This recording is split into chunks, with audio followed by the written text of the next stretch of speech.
This is a quick update on Tropical Storm Nadine. It's been downgraded to a tropical storm, 70-mile-per-hour winds. This storm is on the way downhill, meaning it's going to continue to weaken as it gets in a more high shear environment with lower sea surface temperatures. Nevertheless, it's still going to pass near the Azores or right over top the northwest Azores here. It's a fairly large system, so any effects that will be felt will be tropical storm felt, and then this thing will begin to accelerate off towards the north as it's picked up by this cold front and trough off the east coast of the United States, which will push it further north. So it should at this time now spare Portugal and Spain and up through France. So those areas should not feel the effects of this storm. However, things have been known to change with these models, and this system's really been meandering around here now for almost 3 weeks, so we can't seem to get rid of this system.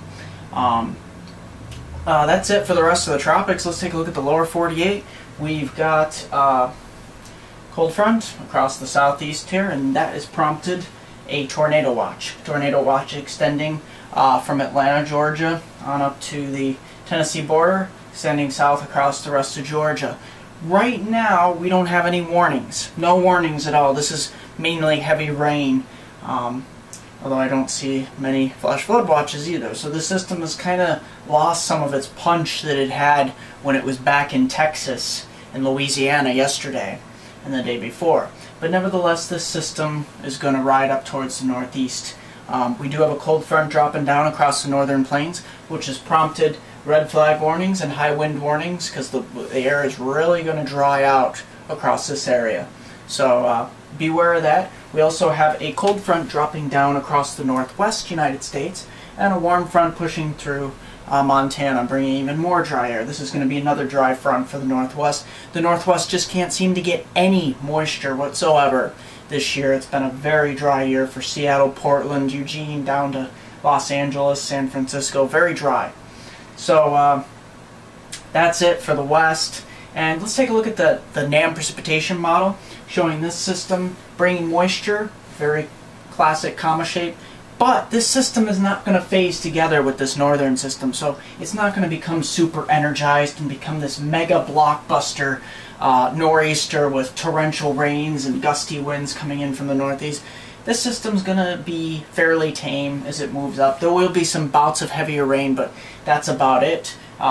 This system's going to move, the rain's going to move up through central Pennsylvania, central New York, and on up to southeast Canada during the day on Tuesday, probably going downhill from PA on up to New York through the day on Tuesday.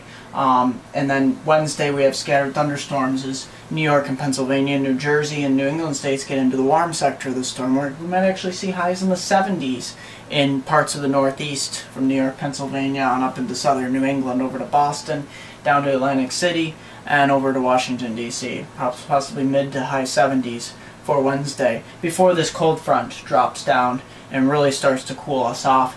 And now there actually is an indication by the GFS models, and I'll briefly show a screenshot of this here, but it's not official because this is nearly 184 to 192 hours out, that the GFS is hinting at a possible early season snowstorm across parts of the Ohio Valley into the northeast. That is 14 to 15 days out. That is beyond our scope of forecasting. However, if that verified, the GFS really has a bad habit of overdoing snowstorms a lot because of its convective feedback. But nevertheless, we'll continue to watch that. We didn't have much snow across the northeast and Ohio Valley last year, so who knows, we could make up for it this year. And I will have a complete update on this winter weather season and what I expect, what each region of the country, including southern Canada, will see for this winter. I'm meteorologist Mark Molnar from meteomark.com. Don't forget to like us on Facebook to the right, subscribe to us above, like this video if you like it, and if you have any questions or comments, post them below, and I'll get to them as quick as I can. Oh, and don't forget to go to meteomark.com. That's www.meteomark.com.